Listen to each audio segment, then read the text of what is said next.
Hi, Jeremy here, Modern Vitality. In today's video, Healing from Fibromyalgia, the mind-body-spirit fallacy. I'm going to be exploring this concept of the mind-body-spirit, how to heal all three levels, and actually where I've found through my experience, looking at it that way can actually create more problems than help. I know this is super counterintuitive, and especially with somebody who has a holistic background, challenging the mind, body, spirit narrative is like, I'm going to get in trouble for this video, but you know what? It's for everybody's own benefit so we can all heal and get better faster. So I'm just going to go ahead and let's do it. Let's get started.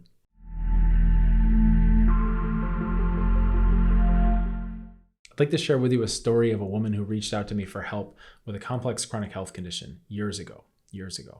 And she asked a lot of questions about the way I worked, the way I approached things, and she'd been through some of my content, but there were still some things that she wasn't clear on, which, by the way, I'm always making new videos and more stuff. So I've answered a lot of the questions. Most of the questions people have are well answered and well handled, especially on my channel here. Also within my members vault, we have our own chat group. I'm answering questions in there, and I've got a lot of videos that are very profound and comprehensive towards the questions people tend to have.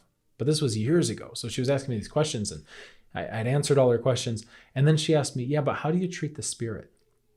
I understand about how you're doing all these things with the body and the health of the body and how to handle pathogens and all the points that I make, right? All the things I'm always talking about, how to get the immune specificity, going through a 4-stage systematic process, right? Which is kind of unique to have a plan where you go immune, digestive, neuroadrenal, blood circulation, 4 stages in order, following the graduation signs that your body gives you. It's a very systematic way to heal, right? It doesn't leave a lot to chance that way. We have it organized in a way that makes sense. It feels right, which is good. So she had an understanding of all that, right? But then she said, how do you help the spirit? How do you help heal the spirit? Okay. So we're going to come back to this question, because the question she asked me, it became a revelation for me, because what I realized was that the frame she had, the assumptions she was making, were automatically limiting her progress. So we're going to come back to this. Okay. And I get it. Where we have to really start is with conventional medicine and people being treated as just a physical machine, right? You go to conventional medicine, and this, honestly, this isn't a slam against doctors. I've got a lot of friends that are doctors. I've got colleagues that are doctors. I train doctors, right? I work with these people. They're wonderful, wonderful humans for the most part. All the ones I meet they have huge hearts, right? They're very well-intentioned. They're smart. They're caring people. Usually doctors, especially like Western MD type doctors, right? They're more stuck in a system, in a paradigm that doesn't allow them to practice medicine oftentimes the way they would like to, or the way that, could best benefit the patient, right? It's a system problem. It's not necessarily a doctor problem. So when I talk about doctors and the shortcomings, I'm really not picking on doctors, because they're stuck in a system. They don't have a lot of choice and free will, unfortunately, right? So when you go to the doctor, typically they'll have this kind of reductionist lens that they have to put on you, and people start to feel like they're getting treated dehumanized, right? They're getting treated like a machine. And this is one of the pitfalls with that type of medicine, because we have so many chances to actually help someone heal, but we miss those chances because we're just reducing them to mechanical, right? Ignoring the spirit, ignoring the actual human in front of you. And this is the problem that most patients have, especially with complex chronic health conditions, is that they've been kind of jostled through this system, this health system, right? This medical system. And all along the way, there's been no real humanity to it, which I get. I understand. I understand being frustrated with that. I understand being disappointed with that. I'm disappointed with that too. But this is our baseline. This is where we're coming from. And when people talk about mind, body, spirit, when they feel the need to say those things, what they're expressing is automatically in contrast to the conventional, meaning just body, right? So when somebody says, I want to heal, they need to explain that they want to go beyond the physical. I want to heal my whole person, my mind, my body, and my spirit. Okay, which is great. I'm on board with that. I'm not going to argue with that. Not that part, right? I think it's good. And we have to understand what we're comparing it to, right? We're comparing it to just physical medicine, just reductionist, mechanical, industrial medicine. So we have to differentiate. We have to say something like, I need to go beyond that, right? I want holistic healing. Very, very important. And I get it. However, where we get this disconnection is where we forget that adding these things in is only the first step. So when we say physical medicine, which is just the default baseline, right, which didn't used to be, medicine didn't used to be so sterile and stripped down and basically heartless, right? It didn't used to be. That was the 1900s. This is like a 20th century invention, is to just rip the humanity out of medicine. Okay, this is the way it used to be. The real way it used to be was very holistic. That's just how it was. You look at culture after culture after culture, there was always components of mind, body, spirit. Always. It was built in. It was default. You didn't have to say it, right? You didn't have to ask your physician, how are you going to help my spirit? Because it wasn't even a conversation you had to have, because it was understood and implied that that was part of the deal, right? So this is a relatively recent stripping of mind and spirit that we now have, but that's the baseline people are coming in with. Okay, so this is something I respect, I understand, and I understand the need to specify it. However, let me take you back to when I was going to Chinese medicine school, right? I've got a heavy background in Eastern medicine, acupuncture, herbs, qigong, breathing exercises, dietary, food therapies, all this stuff. It's a wonderful medical system, right? I love it. There's other medical systems that are also wonderful. This is the one I have the most experience with. This is where all my foundational training was done. And one of the things I noticed when I was in Chinese medicine school is that we had the pendulum swinging both ways, right? So from the Western medicine kind of conventional background, there's almost no recognition of the humanity, right? It's all physical. And then you would get the pendulum swing, and there were a lot of these people that were very, very idealistic that I encountered in school. And they're not just students, right? This is part of the field in general. And it's not just Eastern medicine. It's a lot of holistic medicine, including functional medicine, naturopaths. Like there's a lot of folks that land on this kind of far other side where it's very much about mind and spirit and kind of less concern about the actual physical body. Both of these extremes are missing the point, right? Seriously, we have to integrate all these things, right? The mind, body, and the spirit. We have to integrate these things, which means we have to integrate it, right? I know this sounds obvious, but we have to, in order to integrate it, we have to integrate it. So what I noticed were there are a lot of Eastern medicine folks that were very much interested in treating the spirit, right? Treating the spirit, helping people with their spiritual development, helping people with their kind of their mental landscape. And they would look down on the other people in Chinese medicine who were training for more what you'd consider orthopedic or more physical medicine. So when you think of acupuncture, for example, you might think of shoulder pain, right? Oh yeah, it's good for athletes, good for baseball pitchers, right? They have shoulder pain and we can do something about this. Yeah. And then there are other times you might think of acupuncture and you think, oh, it's good for relaxing and stress and things like that, where it's somebody needs to just lay down and just basically get their whole parasympathetic nervous system just like smoothed out, right? Which is it? Well, it's both actually, as it turns out. But you get these camps, you get professionals who are kind of fighting and going, well, we treat the spirit. So we're not like these, just these mechanics that come in and fix shoulders, right? And then you get the kind of camps of the people who are like, well, this is, I'm actually moving mechanics and helping people get range of motion and things that you can measure and functional stuff back. And I'm not so woo-woo like all these other people who just treat the spirit, right? So I've got to give you this background because I've seen this in my own profession. I've seen it. It's everywhere, especially in holistic medicine. You'll get these camps. And the problem with the camps, the reason why the camps can exist is because there's division, because people say, I want mind, body, and spirit, but they list those as separate things. They think they're making a list of separate things, right? There's no division between the mind, body, and spirit. There is no division. That's the fallacy. Thinking we can divide it is the fallacy. That's where the mistake is. How do I know this?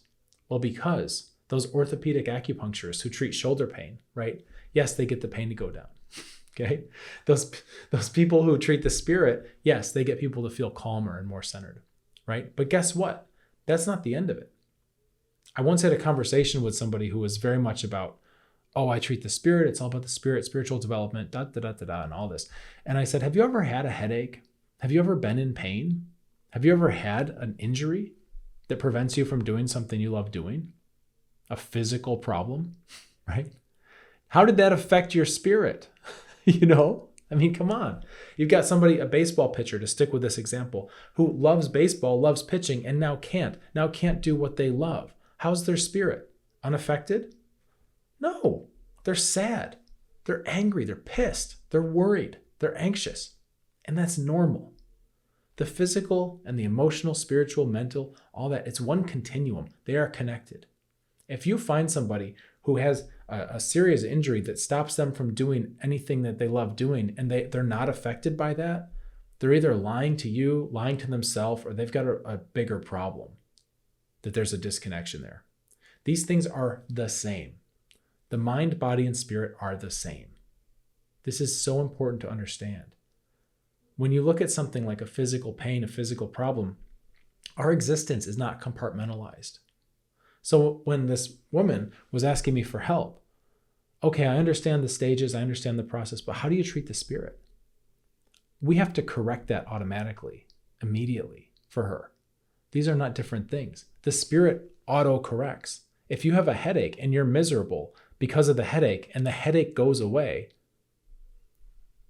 what happens to the misery? What happens to your spirit, right? Being miserable after that becomes a choice, doesn't it? And there's a whole other level of accountability that we have in terms of treating the spirit then, because if we can take away the physical pain and the physical prods that are causing spiritual ripples and spiritual pain, then shouldn't we start to feel happy again, right? And if we don't, what's going on there? Maybe there's some more things we have to explore. So we have leverage in both areas. This is one of my little issues I take with a lot of the power of positive thinking type of message. Because when people are sick, when you have a complex chronic inflammatory condition that's starting to take over your life and you don't feel good, right? A lot of times morale starts to go down. That's normal. That happens. That happens. And when other people come in and these influencers or whoever with their little chirpy voices and they say, oh, you got to just think positive. You got to think yourself. Yes, there's some truth to that, right? There is the power of positive thought. Of course. Of course. It's just you lose a lot of leverage. If you have a ton of inflammation, you've got pathogens right around your body and everything's inflamed and you're in pain and your brain fog is so bad you can barely focus from one thing to the next. How are you supposed to will yourself better through the power of positive thinking, right? You need to open up leverage with the physical first so that there's not so much pressure on the mind. And then we can expand into that and then we can think positively and then we can take it from there. But what happens, why I get kind of hung up on this and why I talk about this a lot is because I see patients going through this process where they're inflamed. They're just starting out, right? They're inflamed. They got problems everywhere. The symptoms are all over the place.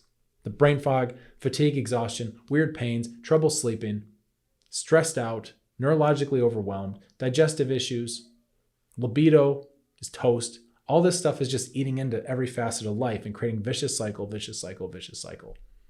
right? And then you get some chirpy influencer going, oh, you got to think positive. That's your problem. You got to think positive. Think yourself to help. And they think, well, there must be something wrong with me if I can't muster enough positivity to overcome all this, right? And then that creates more bad morale, more mojo leaking out. Because we think, oh, well, these people seem happy and healthy, and they said I've got to think positive. And I just, no matter what I do, no matter how much gratitude practice, no matter how much journaling, no matter how much manifesting and all this stuff, I just can't seem to move the needle on my health. Right. It's the wrong tool for the job.